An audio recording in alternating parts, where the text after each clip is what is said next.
You know, if people have done to me that type that people hurt themselves over, like the bullying, ganging up on me, and like online or yeah, like okay, so HSV2 herpes, right? I have herpes. What a big deal. Nobody gets it. Had it for a long time, responsible with it. And it only really has an effect if I'm like super stressed out, don't take medicine for it, whatever.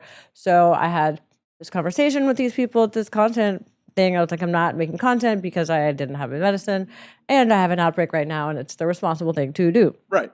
So I have a biochemistry degree. I know everything there is to know about this virus, right? I know where it's stored. I know how it spreads. I know it's at the lower ganglia, the basal ganglia of your spine. I know what asymptomatic virus shedding is. I have a biochemistry degree and a biology minor.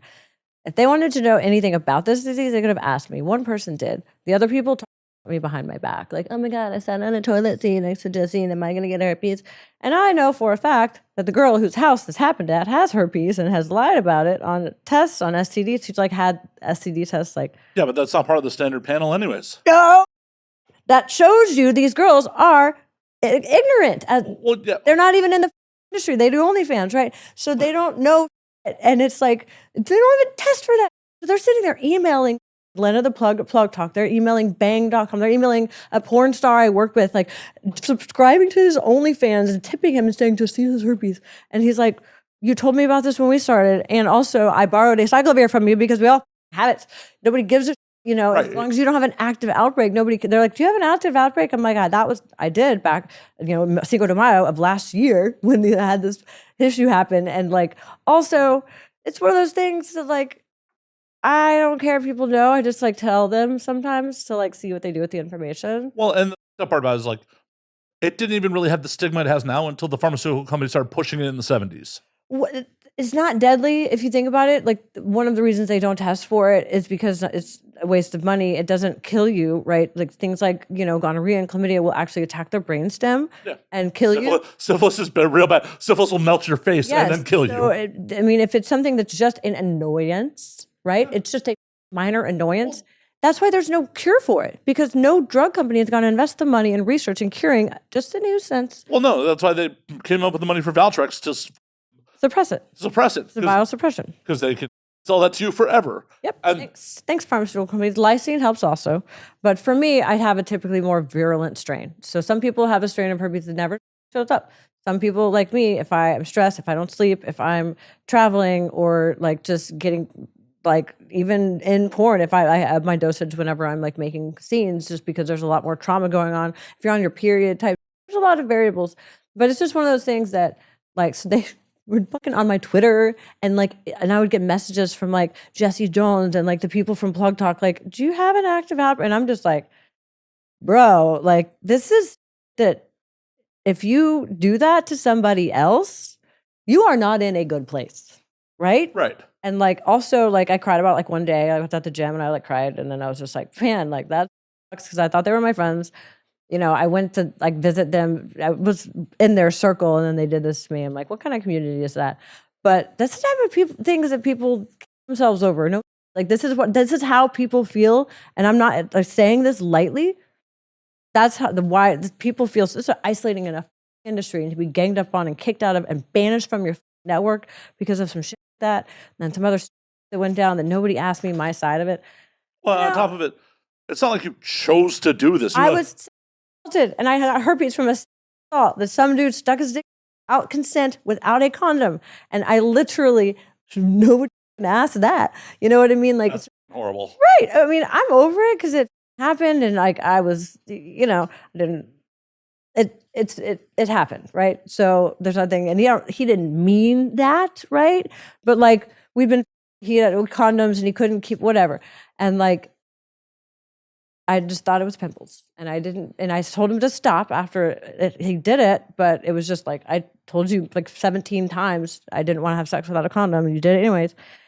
So, and that was just, the first 20, I was 24, 25, when that happened. So like, I've dealt with it, but like to do something like that to somebody that like it's not a cool thing to do. You're not coming from a good place. It's coming from a place of resentment, of fear, and of insecurity. So it's kind of like means that I got something that that's threatening people enough to try to sabotage me. Well, and it's I'm definitely not defending their actions. I mean, it also could be coming from a misguided place of like they think they're protecting the community. no, they're not. No.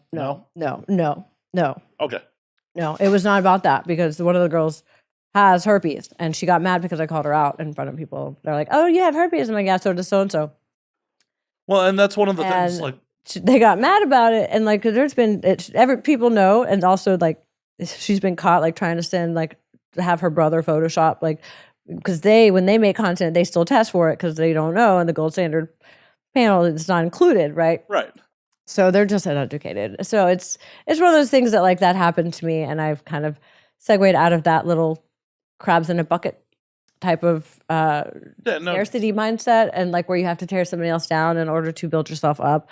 And I'm just trying to stay in my own lane and just do my thing. And I broke up with my ex, and I'm actually like being able to explore sexually, like and do things like porn and have fun, and I'm good at it, and I'm having fun with it, and I'm meeting really cool people, and I'm getting to make these decisions my own. And I'm I don't it's sad to not have those connections I thought were my friends and to have that like daily where I'm interacting with people. So I'm having to build up other networks. But you will. And Cut honestly, the grass. right. And it's honestly good that the trash saw itself out early. Yeah. Could you imagine being friends with these people 5, 10 years? I'm trying to help them and give them things. Like one of the girls actually signed up under me. I've made $50,000 off of her on OnlyFans because I taught her. Like I gave her. I have a sales background, so I taught her a lot. When I got her out from underneath some other dude, said you don't need to have him take 30% of your money or whatever. And it's funny because she's like, nobody helped me when I started OnlyFans. And I'm like, oh, really? Because I have $50,000, that proves that, that you did get help. But, it's fine because I know my worth, I know my value, and I know what I had to the world. And I know that I have something special. And if other people feel the need to do that to me, that's on them. 100%. That's not on me. So, and it also shows me like, man, like I must be special. Like you guys like feel the need to tear me down and like literally email Plug Talk so I don't get on this because they knew I was going on the show and they didn't want me to, I guess. So they're like trying to email to try to like talk on me so I don't get like cast or whatever. And it's like, man, Adam was so cool whenever he like introduced me to the podcast. He was like, and we got an old friend, Justine. She was back and went to No Jumper, and then she was funny and she was sexy, and she wanted to reach out to do Plug Talk, and we said okay. I'm like, I felt so made me feel good, like that made me feel like, there are people out there that do see and recognize that, the good that I'm trying to, bring, that I try to make people feel comfortable. I want to be a part of things, and I want to be a positive light in the world, right? So, I'm not here for the drama. I'm here for the good stuff,